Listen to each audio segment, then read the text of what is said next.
자, 그다음에 이제 무인기 얘기를 잠깐 또 해봐야겠는데 무인기가 6대가 내려왔다면서요? 네. 지금 너무 황당하지 않아요? 네.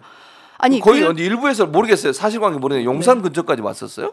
그런 그것까지는 모르고 얘기까지도 은평구까지는 왔어요? 갖고 이제 김포공항과 인천공항까지는 돌아다녔다는 얘기가 그래요? 있습니다. 네. 그게 이제 그러니까 보도상으로는 사실관계는 모르는 거죠. 아직은? 지금 근데 왜냐하면은 정확하게 발표를 해주지 않아요. 그렇죠. 정부에서.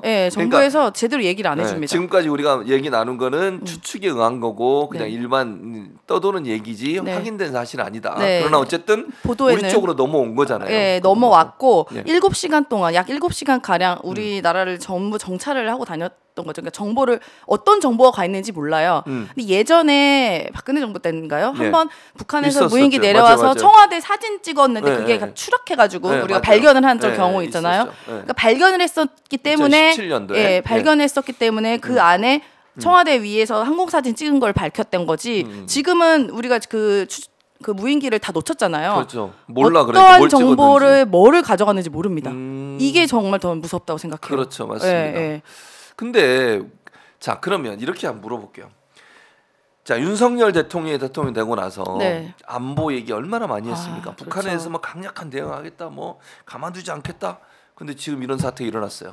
효과가 있는 거예요? 아니 NSC도 안 열었어요. 그 NSC 7시간 동안 돌아다녔는데 이게 포착이 그동안 됐는지 안 됐는지 NSC도 안 열고 오히려 지금 우리 공군에 있는 뭐 제가 군대를 안 갔다 와서 비행기는 잘 모르는데 비행기 하나가 추락했는데 그게 또 초등학교와 민가 사이에 추락했습니다. 그래요? 근데 뭐 다행히 조종사는 탈출해서 살았는데 만약에 그게 전 끔찍한 게 지금 이런 계속 안보 사고가 계속 나오는 게 얼마 전에 강릉에서인가요? 한번 이쪽을 바다로 싸운 낙탄 사고 우리 쪽 우리나라로 맞아요. 뒤돌아서 와서 싸우고 지금도 사실 그 우리나라 공군 그 비행기가 추락했고 이게 너무 운이 좋아서 사실 민간인의 이런 피해가 없었던 거지. 바꿔 생각해 보면 이게 너무 무서운 일인 거예요. 무서운 일이죠. 만약 이게 전투기라고 생각해 보세요. 큰일 나는 거잖아요. 큰일 나는 거죠.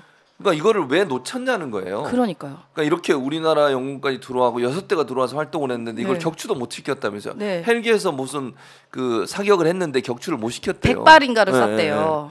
그러니까 이런 상황인데 자 그러면 안보 문제를 물론 저는 이렇게 생각해요. 기본적으로 안보 문제는 강대강으로 하는 것도 필요한 부분이 있어요. 만약에 북한이 우리를 공격한다면 거기에 대응해서 우리도 해야겠죠. 그렇죠.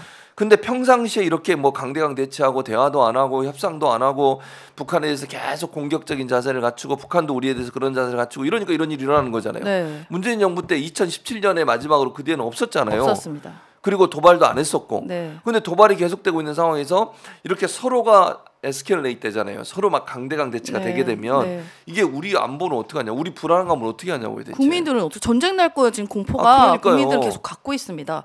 계속 강대강 대치 지금 북한은 잃을 게 없어요. 그러니까 막 나갈 수도 북한 있습니다. 북한 입장에서는 막 나갈 수도 있는 상황인데 그러니까 지금 막 무인기 보고서 지금 우리나라 한번 휘 저어서 어떻게 대응하는지 한번 본 거 아닙니까? 그렇죠. 근데 지금 속수무책으로 당했어.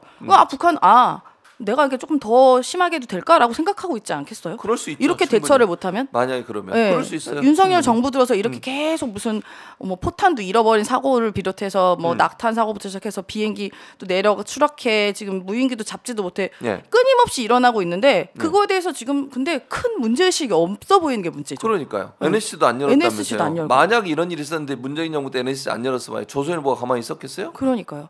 근데 대통령실에서는 NSC 열 상황이 아니었다. 왜요? 그럼 어떤 상황일 때 NSC 엽니까? 이게 어처구니가 없네. 아니 무인기가 북한의 무인기가 6대가 넘어왔어요. 이게 어떻게 NSC 열 상황이 아니에요. 아니 미사일 쏠 때는 그렇게 NSC 여러 대더니 우리나라 영공까지 침범한 거는 뭐 무섭지도 않나 봐요. 이게 더 심한 얘기 아닙니까? 더 심한 얘기죠. 시험보다. 아니 무인 정찰기도요. 만약에 포탄이나 아니면 이런 거 거기 실어와 가지고 떨어뜨리면 어떻게 하려고 그래요. 무서워 죽겠어 진짜 저는 이 소식 듣고. 난 진짜. 우리가 몇십 년 동안 축적되어 왔었던 그런 시스템들이 청와대 이제 국가안보위기관리센터 안에 있습니다.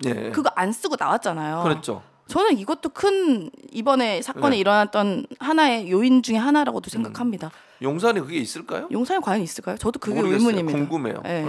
왜냐면 뭐 옮긴다고 하던데. 정보 체계가 수십 년 동안 축적돼 있는 거예요. 그렇죠. 그냥 1, 2년에 뚝딱 생긴 게 아닙니다. 근데 그거를 그러니까 청와대에서 나오면서 결국 그렇게 됐고. 근데 또 요즘 청와대를 열심히 이용하시던데. 영빈관만 가시던데요. 아니 그러려면 사랑채도 가잖아. 사랑채도 사랑제인가요? 사랑제도 가고.